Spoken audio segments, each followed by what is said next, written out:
Бишкек шаарда 600 миң автоунаа нээси бар экен, автоунаа да бар экен. Мына ошол автоунаалар ээлерине биз чакырык жасадык. Бүгүнкү күндө мына эртең бүгүн мына тиги бульвар Дзержинскийде дагы бизди колдоп, акта да бүгүн чыгып атышат 2:30. Эртең чыгып атышат. Мына ошол биздин иш-чарабыз, бул биздин автоунаанын ээлерине мындай биз чакырык жасап атабыз. Анткени шаарда жүрүп атабыз, машинадан чыгып атат зыяндуу заттар.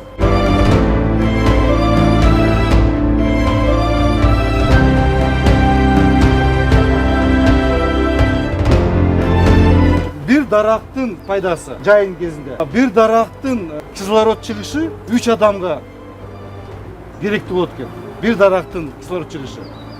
А bir адам bir күндө 12 миң литр кислород демалат. 12 миң литр.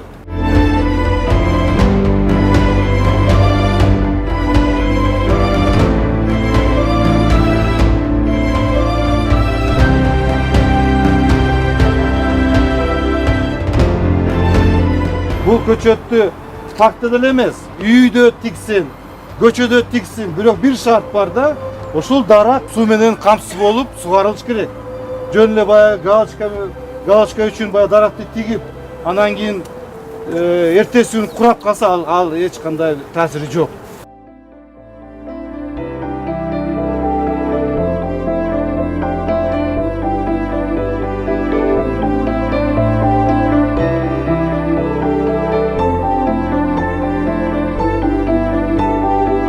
Бишкек шаарыбыз көк болуп, Бишкек шаарда жашап аткан элибиз таза аба менен дем алып, анткени оорукчан адамдар да көбөйүп атат. Мына бир жылда дүйнө жүзүндө экологиядан, именно мына абанын бузулушунан 7 миллион адам каза болот.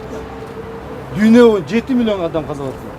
Ал мына жүрөк оору, аллергия жана башка оорулар абдан көбөйүп атат. Бишкек шаарда 30 миң адам ошол экологиянын себебинен ар кандай ооруларга учураптыр.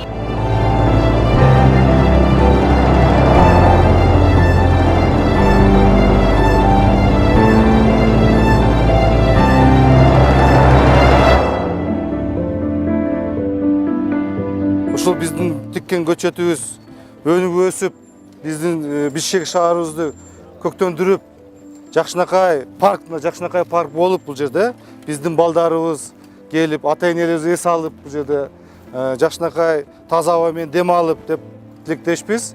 Анан кийин мен мына кайрылып кетет элем. Бул жерде мына жигиттер, кыздар, сиздерге баарыңарга чоң рахмат. Колдоп, мына келип, бир теректи тигип, ар бирөөбүз айттыңар, мына биз автоунаа нээси болобуз, ошон үчүн бир теректи тигелик деп, мына Көрк кеңештин депутаттарга чоң рахмат. Жогорку кеңештин депутаттарга чоң рахмат. Баарыңарга рахмат. Кыргызстан боюнча мына Нарындыктар, Ысык көл, Талас, Чүй, Жалал Абад, Оштуктар Facebook аркылуу эстафета аркылуу болуп кетти, баягы бир көчөт тигебиз деп. Ошон үчүн бул эстафетаны мен төрага Дастан Арсизбековичке, Мухаммедкулай Дүйшекеевичке, анан кийин Азиз Эмилбековичке узатам эстафетаны. Сиздер, ойлойм, сиздер дагы автоунанын ээси катары бул эстафетаны колдоп, эртеңби же башка күнүбү ушу сиздер дагы үйдө болобу же көчөдө болобу бир терек тигесиңер деп Бишкек шаары үчүн. Рахмат сиздерге баарыңыздарга.